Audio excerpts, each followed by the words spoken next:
Today we're joined by Dave Fishwick from M&G here at the Morningstar Conference.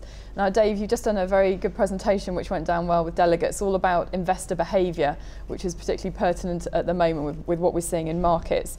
Now a couple of the main areas you talked about were investors sort of craving certainty and also having that sense of isolation when they've maybe made a decision that their peers haven't made. Can you just talk a little bit about a couple of those sort of observations? Yeah, so I think the kind of peer pressure is a tremendously relevant aspect in financial markets. As human beings, as social animals, we don't like being different from people. We like to do things that other people agree with us about.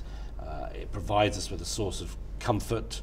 It makes us surround ourselves with people that argue the same lines of things. And it is very difficult, the sense of isolation about taking on situations which are unconventional or contrary to conventional wisdom.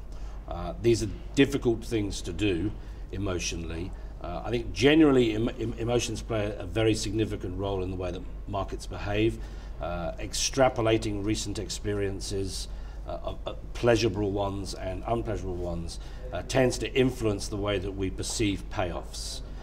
So recent experiences is a very powerful force that drives our sense of risk, and we find it very difficult to be probability oriented and valuation oriented in a kind of disciplined way. There's a very strong pull from the brain to emotion and personalize a lot of the decisions that we're making. Sometimes we perceive ourselves to be disciplined robots. The reality is it's actually very different from that. And what about the role of experts, which you mentioned in your presentation? Yeah, experts is an interesting area. There's a lot of the psychology analysis that's been done shows that we're naturally drawn to believing experts. Again, this is to do with the fact that we crave certainty, we don't like ambiguity. There is a strong sense that somebody must know the answer. So naturally we turn to experts, well-qualified, experienced people. My own sense is still, though, in many walks of life, that experts don't know all the answers. They may be more informed, but in terms of actually predicting the future in what is a chaotic and random world that we like to think is controlled and ordered, but is not, predicting those futures is extremely challenging. So even experts have a difficult time. If you kind of look at the research of central banks thinking about their own forecasting track records, there's a lot of evidence telling you it is extremely difficult. And bearing in mind these points and your observations about investor behaviour, how does that influence your view of maybe what happened last year and this year in terms of, investor trends and asset classes they've been buying or avoiding?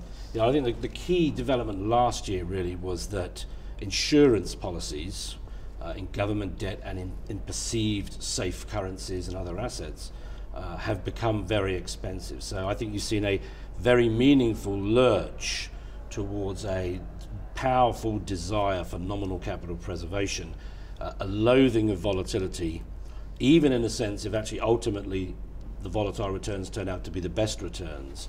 And that again is an entirely understandable behavioural trait. But what it's done now is set up a situation where those insurance policies are unlikely to be able to actually deliver for you in the way that they historically have, merely because the valuations have shifted so violently. So I think there's an important aspect here where underlying economic news at the corporate level is reasonable. Economic, we can all see trauma. So again, because human beings can see uncertainty and bad things on a regular basis, we attach a great deal of weight to it. So if you look at equity versus government bond valuations, you've got some pretty extreme aspects there.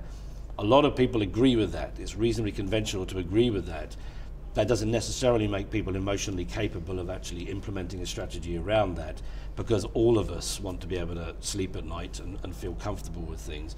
And it's a very scary place to take on equity and in some sense corporate bond exposures when we can see things that can go wrong. So how can you guard against some of these emotional traps that you've kind of identified? Are there any sort of tips you can give investors? There's no holy grail, is the honest answer. I think that understanding that you're just going to live a life where there is uncertainty and embracing that and getting used to dealing with it is an important first point. So it's not that I have an answer that can cut through all of this, but understanding your own motivations, understanding why you think what you think today versus what you thought 6 weeks ago, I think is absolutely critical. And I think understanding why financial markets can do what they do and interpreting price behavior is useful.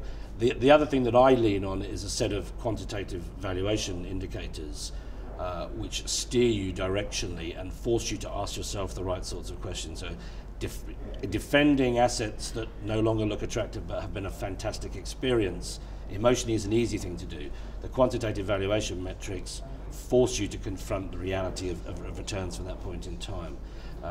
So in a sense, rather than focusing just on what I believe might happen in any event in the next 3 to 6 weeks, and basing the investment strategy around that, basing it on reasonably objective sets of valuation metrics and odds is a better starting place. Okay, thank you very much for that, Dave. Thank you.